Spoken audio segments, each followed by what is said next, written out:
Nabi Muhammad itu tidak terlalu tinggi dan tidak terlalu pendek. Saya pendek. Sedang. Enggak, antum ini sedang. Ya, tidak terlalu tinggi dan tidak terlalu pendek. Nabi itu badannya bagus, postur tubuhnya bagus, menawan. Nabi SAW rambutnya tidak keriting dan tidak lurus, tidak keriting seperti orang Afrika dan tidak lurus seperti orang Indonesia. Itu sedang. Nabi SAW rambutnya tergerai sampai di bawah telinga, kadang-kadang sampai ke bahu. Nabi itu kalau botak selesai tahallul, 4 kali umrah, 1 kali haji. Dahinya Rasulullah lebar, alis Nabi hitam melengkung seperti lingkaran hilal, tidak menyatu. Di antara 2 alis Nabi itu ada urat saraf merah. Kalau Nabi marah ketahuan, kelihatan. Hidung Nabi mancung dengan ujung kecil, di atasnya terdapat cahaya. Sahabat yang menceritakan. Biasanya ada cahaya gitu. Ya, enggak nampak kayak ada cahaya, terpancar cahaya. Dan kalau dilihat Nabi tidak diperhatikan dari jauh, dikirain mancung ke atas. Nabi SAW pola matanya ini yang putih banget, yang hitam banget.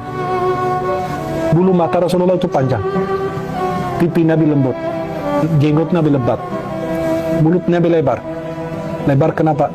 Menunjukkan fasih berbicara. Karena orang makin kecil mulutnya susah ngomong, susah kedengaran, ini kayak kumur-kumur nggak jelas ngomong apa. Tapi kalau mulutnya makin besar itu menunjukkan fasih berbicara. Nabi bergigi rapi kayak embun. Ya. Kemudian kata sahabat, kalau Nabi bicara kayak ada cahaya keluar di antara gigi beliau. Masya Allah. Rasulullah SAW kalau berjalan cenderung ke depan, tubuhnya cenderung ke depan. Dia jalannya cepat, langkahnya panjang dan cenderung ke depan. Karena jalannya cepat, sahabat lari mengejar Nabi. Saking cepatnya. Akhirnya Nabi bilang, kalian di depan, aku di belakang. Nabi bersama orang yang sakit, orang sepuh, orang yang tua, sakit, lemah. Itu mereka berjalan di belakang Rasulullah. Kemudian Rasulullah SAW, kalau kita perhatikan beliau, dada sama perutnya rata. Dada sama perutnya rata. Itu menunjukkan Nabi itu olahraga. Artinya beliau itu sedang berjalan. Kemudian Nabi menggunakan cincin dari perak. Ini kayak gini bentuknya, kayak gini. Ada 3 garis cincin Nabi. Ada Muhammad seperti ini, ada Rasul, ada Allah. Oh ini juga ada Muhammad, Iya, Rasul, Allah. kurang lebih seperti ini.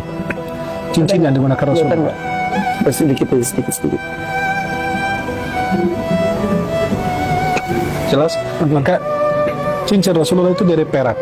Itu 3 baris. Muhammad, Rasul, Allah. Baris pertama Muhammad, baris kedua Rasul, baris ketiga Siapa yang Allah. bikin itu? Itu dibikin untuk Nabi SAW, bukan hanya cuma buat khusus cincin doang. Cincin Nabi SAW di sini. Oh gitu. Oh dibalik. Balik. Itu sunnahnya dari Nabi begini. Oke. Maka sebagian ulama pakainya begini. Di kelingking. Ya. Dan Nabi SAW itu dipakainya bukan cuma hanya buat sekedar cincin, tapi sekalian Cap, stempel. Maka kalau antum, Kak Irfan, lihat stempel Nabi itu persis kayak gini, kurang lebih. Berarti kebalik dong tulisannya, karena kalau di stempel itu kan harus menjadi kebalik. Enggak, nanti dia kan kebaca di Kak Muhammad, di bawah Rasul, Allah. Karena stempelnya pas. Oke. Di kelingking juga, Ya. kanan kiri. Iya. Ini semua karena ada riwayat dari para Dari sahabat. kan mereka yang menceritakan.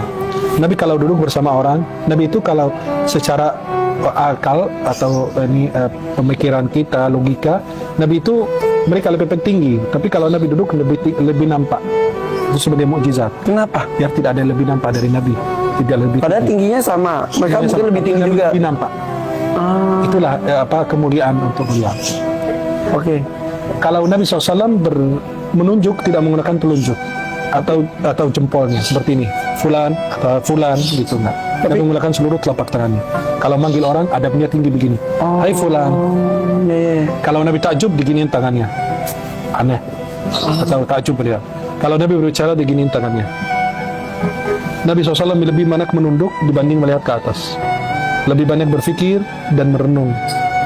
Nabi SAW jarang berbicara. Dan kalau berbicara tidak berlebihan dan tidak kurang, pas.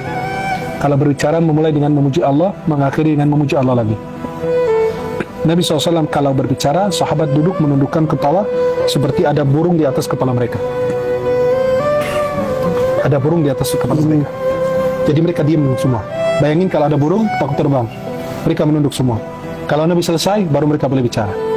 Tidak ada yang berani bertengkar di hadapannya. Kalau beliau menyuruh, semua berebut melaksanakan perintah. Insya Allah. Nabi tangannya lebih lembut dibanding sutra. Kata Anas bin Malik, aku menyentuh sutra dan telapak tangan Nabi, itu Nabi lebih lembut. Padahal Nabi pekerja keras. Kerja keras. Tapi itulah kemuliaan. Nabi kalau bersalaman, beliau mengucapkan salam duluan, dan kalau bersalaman tidak melepaskan tangannya dan lebih dahulu. Menunggu orang lain melepaskan tangannya. Siapa juga yang mau lepas dari Nabi Muhammad? Tapi kalau dia lepas, dia Nabi nunggu dia lepas dulu. Kan takut Nabi kalau lepas, itu kan dia tersinggung. Masya Allah. Kita bisa ketemu Nabi nggak? Bisa. Pertama, dengan mencintainya, melaksanakan sunnahnya, mengerjakan sunnah-sunnahnya, kemudian menyebarkan hadis-hadisnya. Kemudian kelima, bisa dengan kita, kata ulama, membaca surat Inna anzalnahu fi lailatul qadr 21 kali dengan niat mimpi Rasulullah. Bisa mimpi. Bisa. Bisa membedakan mimpi ini Rasulullah SAW benar. Sesuai dengan yang saya gambarkan tadi. Maka ketika orang bercerita, saya tadi malam cerita mimpi Nabi, coba ceritakan ciri-cirinya gimana? Nabi tidak ada jenggotnya, berarti bukan. Karena sesuai dengan ciri-ciri yang kita jelaskan. Pernah? Ya, Tidak boleh ceritakan katanya. iya, lebih bagus disembunyikan. Maka gini, kalau mau mimpi Nabi, baca Inna anzalnahu fi lailatul qadr 21 kali. Atau baca surat Ya Ayyuhal Muzammil 41 kali dengan niat mimpi Rasulullah. Atau baca Inna a'tainakal kautsar 1000 kali malam Jumat dengan niat mimpi Rasulullah.